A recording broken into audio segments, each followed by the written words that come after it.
Okay, gang, let's see how we did. This is my second attempt at the dashboard. Um, so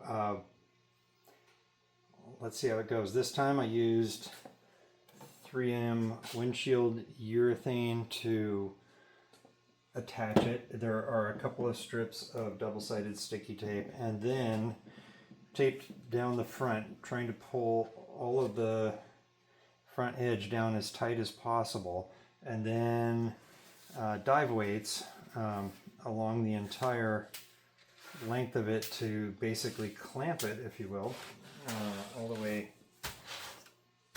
And this has got to be, what do we got here? 4, 8, 12, 14, 16, 18, 21, 24 pounds of weight holding that all down. So now the thing is going to be to pull the tape off, and hopefully, if anybody's ever worked with windshield urethane, it is, or if you've ever worked with something called Prussian blue, if you get the tiniest bit on you, it stains everything. In fact, I think it finally came off today, but for about 24 hours, I got just the teeniest little bit on my hand. You always wear gloves when you work with this stuff. And I got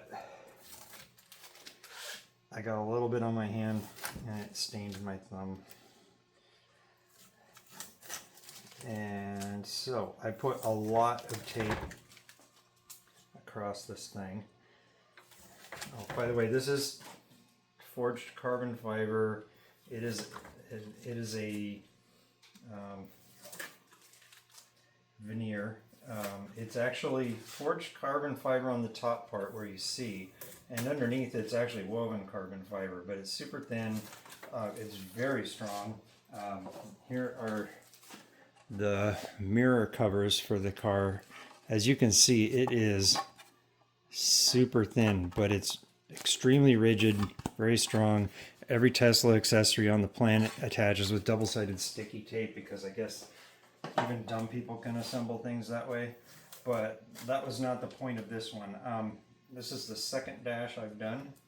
The first one, I just wasn't happy with the gap at the front edge. I did also use additional glue with it, but it did not come out, well, it didn't come out OCD perfect. So that's why I did this. So what I then did was bought one of the white dashboards off of eBay, and thinking that the white dashboard was probably just made out of plastic. Well, no, it's actually painted or probably powder coated white aluminum veneer over the base dash, whereas the wood one is also the same veneer, but it's not metal. So that was a little bit tricky. I had to use some grinding wheels to cut the edges off, because what I'm finding is with this particular brand of dashboard cover, it's a little tight on the sides, so I ended up cutting the sides off, like, you know, a couple of millimeters deep, and then redoing it. And okay, so far what I see, the edges look pretty fantastic. Okay, did I screw anything up? I don't think so. Okay, so there's a very slight gap right there. I'll tape that off, I'll airbrush that in. This should be very well stuck down. It won't move any further than that. That little bit of white that you see will make that go away. But focus. Okay, just a couple of spots where I'm going to airbrush in that little gap. The paint will get up and under there and completely make all of that hide. But for the most part, And I think this side came out even better. My paint job on this side was a little bit better, so, but that's no big deal. I can definitely, I'll just remask it off and then airbrush that gap so that anything underneath it is completely black. Side edges, let's see, turned out, focus, okay, don't focus, okay, it's turned out pretty good. I'm very happy with these. This is, you know, this is as they say, this is near Tesla quality in terms of like gaps and panel gaps and whatnot. It is extremely well adhered. There are several stripes of the windshield urethane here, and the entire front edge is coated about this thick. Kind of put a bead down there and used my finger to do that. Took 2 or 3 pairs of gloves to get that done, because once you get it on your gloves, it's gonna go everywhere. This stuff is so messy, it's unbelievable. So the fact that I don't think I got any on the actual carbon fiber veneer, and it looks really good, and just a very, very small amount of additional work, and it will look like it came from the factory this way. And I am just totally stoked, because this stuff is, I mean, I'm over woven carbon fiber. I'm done with that stuff. I think it's just so yesterday. This looks beautiful. It's super cool, and I am really happy with the results of this.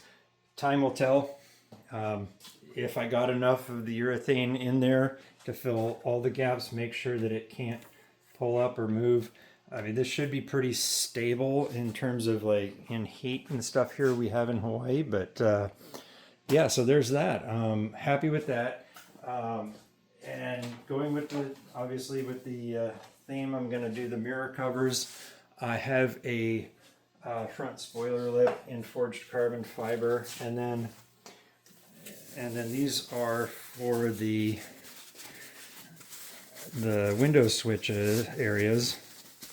And I'm trying to decide. I don't want to go ridiculously overboard on forged carbon fiber, but these are pretty nice little pieces. So I'm adding more. The rear spoiler lip, the thin spoiler lip, is forged carbon fiber, and I might consider that rear valance panel and do that also in matte forged carbon fiber. Unfortunately, the one front spoiler that I could get in matte forged carbon fiber was going to be, I think, about